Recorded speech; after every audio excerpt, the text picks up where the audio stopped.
Now, the Department of Education has gazetted its decision to withdraw a policy that has incentivized rural school teachers.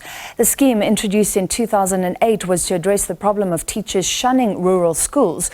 It added about 10% to the salaries of teachers in rural schools. But over the years, some have had to resort to the courts to get their cash. Joining us now is the Deputy General Secretary of Teachers Union Sadtu, that's Nkosana Dolopi. Mr. Dolopi, thank you for being with us. What is Sadtu's response to this decision by the department? Good evening, and good evening to the viewers.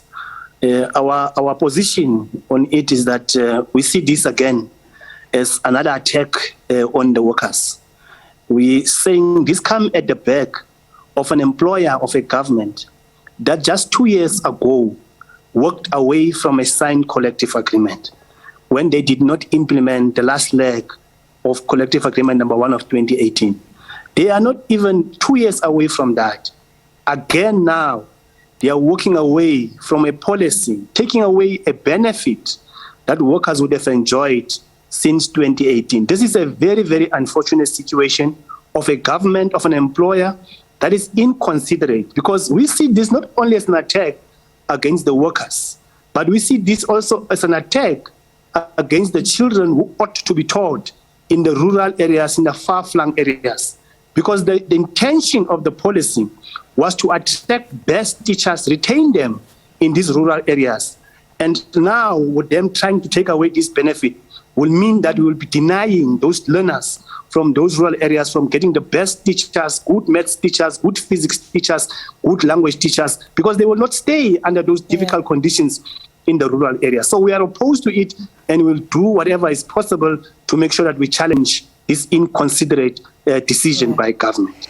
Yeah, there was a sound reason for it, like you say, to get good teachers to far-flung areas where they may not be attracted to in the first place. Was it actually working? Were teachers moving based on this incentive of around 10%?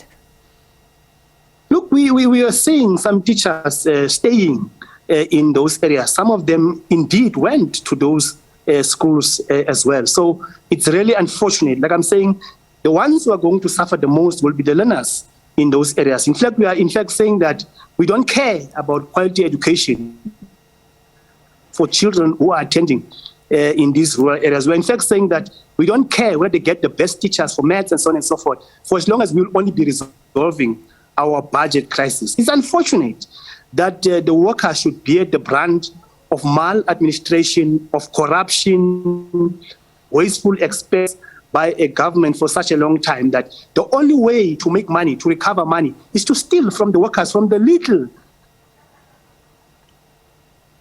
from the peanuts that they have money, from those who stole up and down the streets of South Africa. We identify teachers, we identify workers as the soft targets, which is a really painful and unfortunate situation. Like I'm saying, it's unfortunate that the working class children are going to bear the brunt of this. Do you believe the department, because it does cite funding for the incentive as one of the reasons, so the budget issue, do you believe that's real? Because if it is, then this has to be cut. Otherwise, teachers' salaries in all areas are suddenly becoming more vulnerable.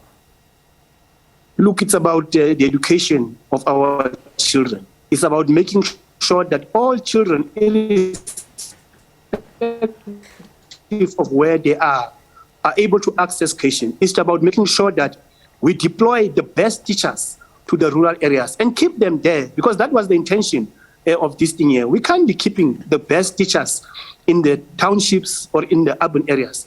We need to make sure that our best teachers are also staying in the rural areas. And that's why we just feel like this is a real attack on the teachers, their benefits, but also the real one. People who are going to suffer the most from this thing here are the children of the poor, the children of the working class, because they then will have to suffer because of them losing their best teachers to this thing. It's unfortunate that a government that always regards itself as representing the poor and the working class will take such inconsiderate decisions without looking at the effects of such decision on the poor children, more especially from the rural areas. Why should the children of the rural areas be regarded as second-hand citizens, and they are not respected like children who are taught in urban areas and in the best schools in the townships. I think it's just so unfortunate. Like I'm saying, it coming at the back of them moving away from implementing that last leg of this thing here.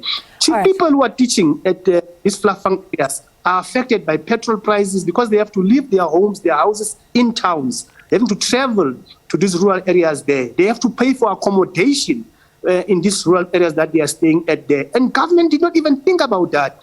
Why didn't they think about cutting their own salaries as ministers to make sure that if they talk about budget, they take about from the big packs that they are earning on a monthly basis, instead of looking at the soft targets, the peanuts that the teachers are earning, and cut theirs instead of cutting their big salaries that they're earning on a monthly basis. It's just unfair. It's just wrong. And we hope we are going to challenge and win this one. All right, so Sadtu saying it will challenge that. Our technical issues eased, but let's leave it there. Thank you very much. That was from the Teachers Union, Nkosana Dolopi, talking about that change in policy, taking away that incentive to get teachers into rural areas.